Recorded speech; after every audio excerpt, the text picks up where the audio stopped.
बुढ़ापे की सच्ची दौलत। एक छोटे से शहर में रामलाल और उनकी पत्नी सुमित्रा रहते थे। दोनों की उम्र 70 के पार हो चुकी थी।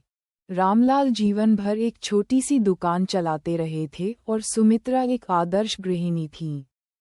उन्होंने अपने 2 बेटों और एक बेटी को बड़ी मेहनत से पाला था। बड़ा बेटा राजीव अमेरिका में इंजीनियर था, छोटा बेटा विकास दिल्ली में डॉक्टर था और बेटी प्रिया मुंबई में एक बड़ी कंपनी में काम करती थी। तीनों बच्चे अपनी अपनी जिंदगी में व्यस्त थे। साल में 1-2 बार फोन पर बात हो जाती थी। बस रामलाल की दुकान अब बंद हो चुकी थी। उनकी पेंशन से घर का खर्च मुश्किल से चलता था।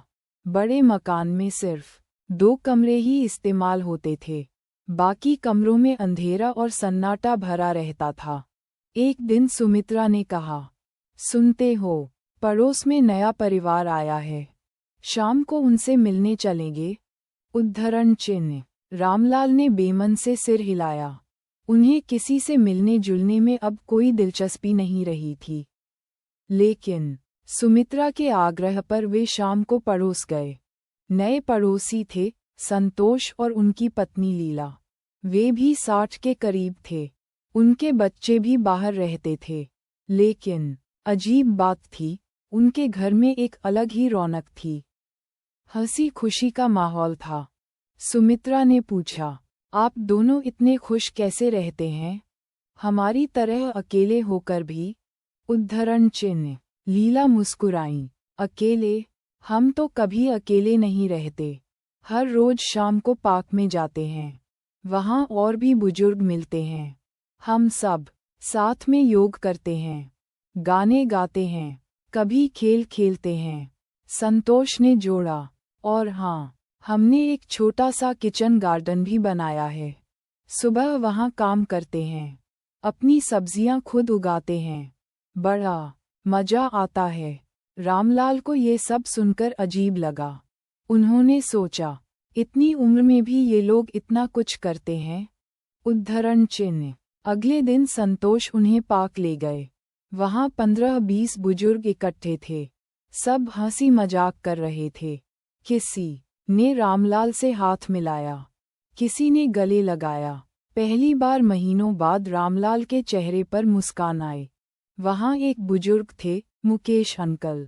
वे एक रिटायर्ड टीचर थे।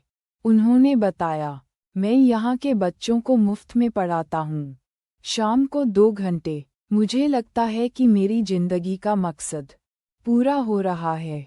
एक बुजुर्ग महिला थी, कमलाबाई। वे कहने लगीं, मैं गांव की महिलाओं को सिलाई कढ़ाई सिखाती हूँ। अब तो 20 महिलाएं सीख चुकी हैं।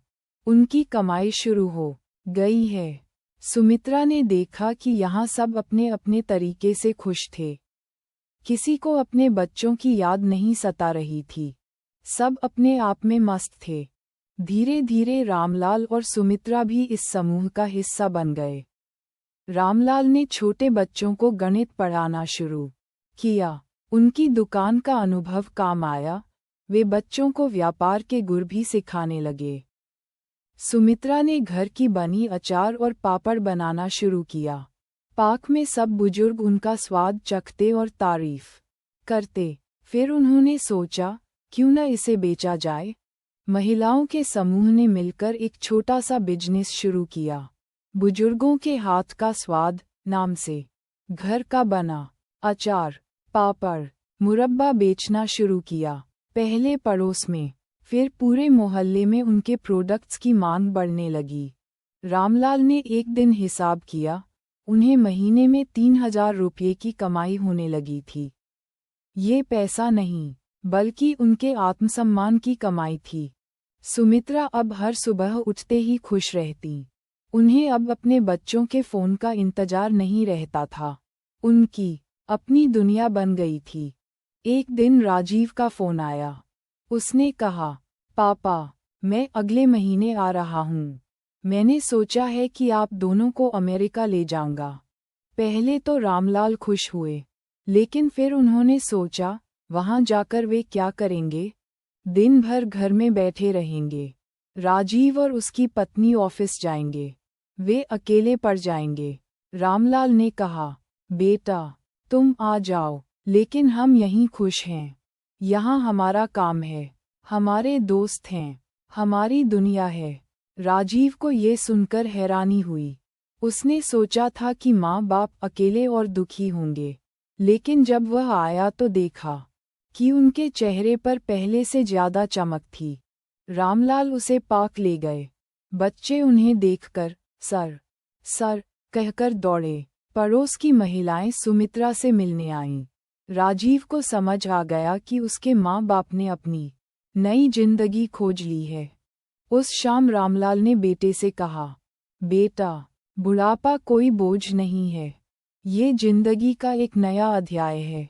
हमने अपनी जवानी तुम बच्चों के लिए जी ली, अब ये समय हमारा है, हम अपने लिए जी रहे हैं।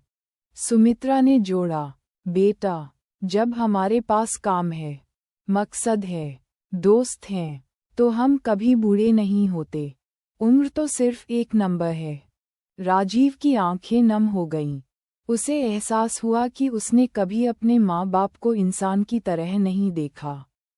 वे सिर्फ बूढ़े माँ बाप थे जिन्हें मदद चाहिए, लेकिन आज उसने देखा कि वे एक जिंदादिल इंसान थे जिन्होंने अपनी खुशी खुद खोज ली थी। कुछ महीनों बाद विकास और प्रिया भी आए। उन्होंने भी यही कहानी सुनी। तीनों बच्चों ने मिलकर तय किया कि वे अपने माँ बाप की इस नई जिंदगी में कोई बाधा नहीं बनेंगे। रामलाल और सुमित्रा ने साबित कर दिया कि बुढ़ापा जिंदगी का अंत नहीं, बल्कि एक नई शुरुआत है। जरूरत है तो बस अपने लिए जीने की हिम्मत की। उनके समूह में अब 30 से ज्यादा बुजुर्ग थे। सब अपने अपने तरीके से खुश थे। किसी ने पेंटिंग शुरू की, किसी ने लेखन, किसी ने संगीत। सब अपनी अपनी दुनिया में मगन थे। रामलाल अक्सर कहते, असली दौलत पैसा नहीं है, असली दौलत है खुश रहना, मकसद के साथ जीना और समाज को कुछ देना। बुढ़ापे में यही सच्ची दौलत है। और सुमित्रा मुस्कुराते हुए जोड़ती, जब तक हमारे हाथ में काम है, दिल में जोश है, तब तक हम जवान हैं। उम्र तो बस शरीर बूढ़ा करती है, आत्मा नहीं। उनकी कहानी पूरे मोहल्ले में फैल गई। कई और बुजुर्ग उनसे प्रेरणा लेकर अपनी नई जिंदगी शुरू करने लगे।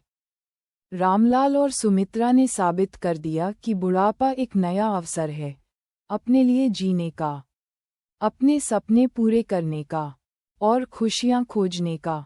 आज भी वे दोनों हर सुबह मुस्कुराते हुए उठते हैं। उनके पास करने को काम है, मिलने को दोस्त हैं और जीने की वजह है। यही तो असली जिंदगी है। सीख, बुढ़ापा जिंदगी का अंत नहीं, एक नया अध्याय है। जब हमारे पास मकसद है, काम है और अपने लिए जीने की हिम्मत है, तो हम कभी बूढ़े नहीं होते। उम्र सिर्फ एक नंबर है, असली जवानी दिल में होती है।